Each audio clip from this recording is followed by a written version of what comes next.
I'm Nikolaï Ray, CEO of the MREX. We're here in Orlando, where we were just at the Multifamily Boom conference. And I'm here with James Vestal, and not James Vestal, as the French people would say it. James Vestal, who is with Sabal. You specialize in multifamily financing. So tell me a bit more about what you do in the multifamily financing world.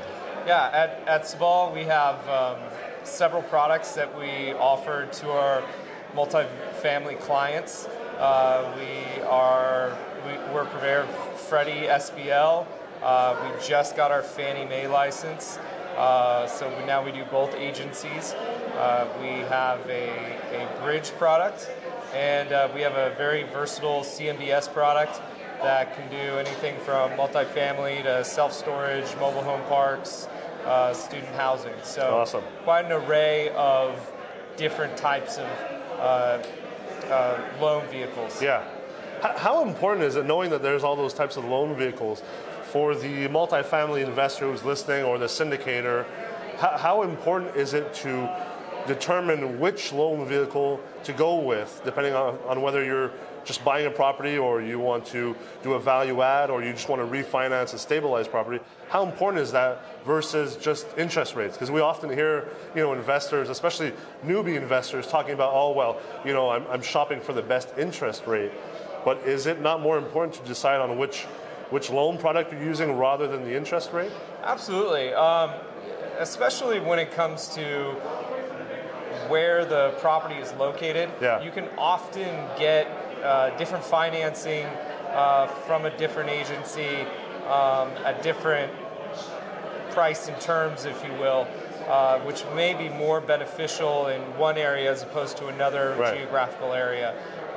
So there's always, I wouldn't say that one product is necessarily better than the other. I would say each product is very good for a particular situation. So it's like a toolbox, right? So each product is technically, one's a screwdriver, one's a hammer, and depending on what you're doing, well, you want to choose the right loan product. Right, and on top of that, the business plan is very important as well.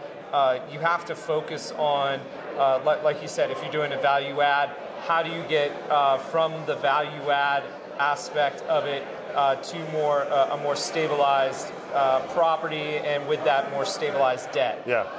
So that's extremely important. What are the key things that you see that investors do that maybe is stopping them from optimizing their financing? I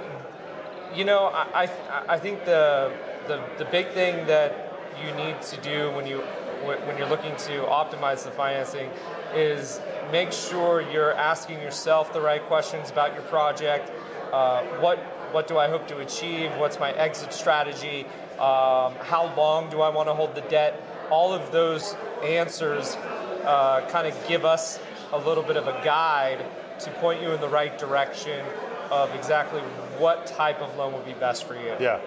And what are the typical loan to value ratios that you're seeing right now in the multifamily space, say in the small cap to mid cap space? I mean, we can see as high as 80. Yeah. That's typically. Are there actually investors that get 80, or? There are some investors that do get 80. Yeah. It again depends on the property itself and where. Does the investor profile also affect that? Like, let's say if you're just starting off as an investor versus someone who already has a pretty decent portfolio, can that affect that LTV? It can. It can. I would say that it's going to more affect the way that we view the management and the future of the loan, and how that'll kind of go into underwriting for us. Okay. So it can affect the LTV from an underwriting standpoint, and definitely bring down proceeds. Right. But so the maximum loan dollars might be limited by LTV as they can be limited by DSR.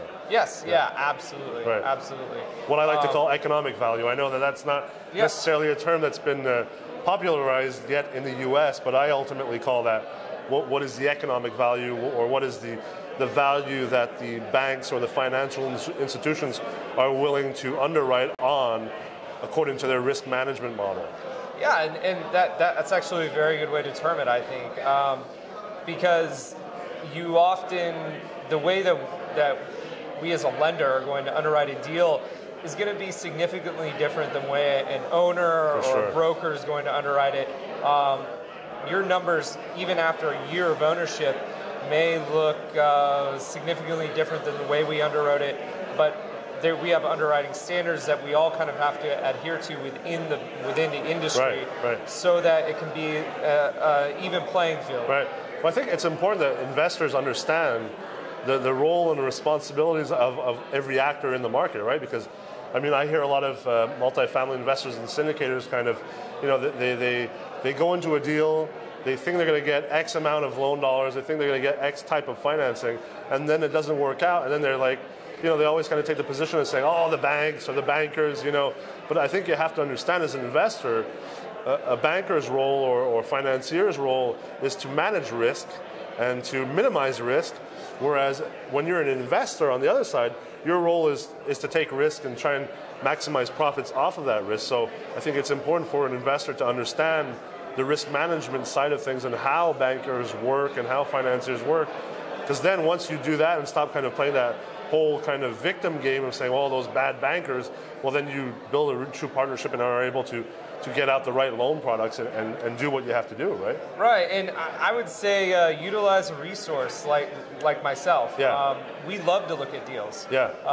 If you are not sure what kind of loan you can get on the property, send it to us. We will underwrite it for you. And Friday night with some popcorn. There you go. Yeah, and we're happy just to say, look, this is what we would probably do on it. Yeah. And that, like, being able to use your industrial resources like that is going to save you tons of time than you sitting there going, well, what would a bank do? And I'm going to assume a bank is going to do X, Y, and Z. Just come get it from the horse's mouth. We'll look at your deal. If you don't have a contract on it, if you're just thinking of purchasing it, we will absolutely look at a deal that you put in front of us, and we'll let you know what we'll do on it. And that's really important, because as investors acquire more properties or refinance or recapitalize their properties, I mean, so many are just trying to do things. They're, whoa, there, I'm like the Karate Kid. So many investors are trying to kind of do it themselves, you know, the whole DIY mentality. But I mean, when we're talking about financing is a very complicated domain, and the context right now with cap rates that are compressed and that seem to kind of want to stay compressed and maybe even compress a bit more, but yet we have interest rates that are, you know, kind of fluctuating here and there. Yeah. I mean, it's so important to make sure that you have someone in your team who, like you, or who's there to maximize or optimize the financing and not get into trouble after that. Absolutely, and the bigger piece is every deal has its own story, its own backstory. How did the property get to where it is today? Yeah. All those are important factors when we run the numbers. Right. So, you know, each way that we try to direct a deal is ultimately to try to match what the borrower's needs are and to what the deal's needs are, and we try to do that the best we can. Absolutely. Well, thank you very much for taking the time to come here and chat multifamily finance. No problem. Hopefully we'll see each other again soon, and thanks a lot. All right, thanks, Nick. Awesome. So thank you very much for listening to Cash Flows and Cap Rates, presented by the MREX. If you like this video and you want to see more, please take the time to go on the MREX's Facebook page or LinkedIn page, or you can also find us on YouTube. We'll see you soon.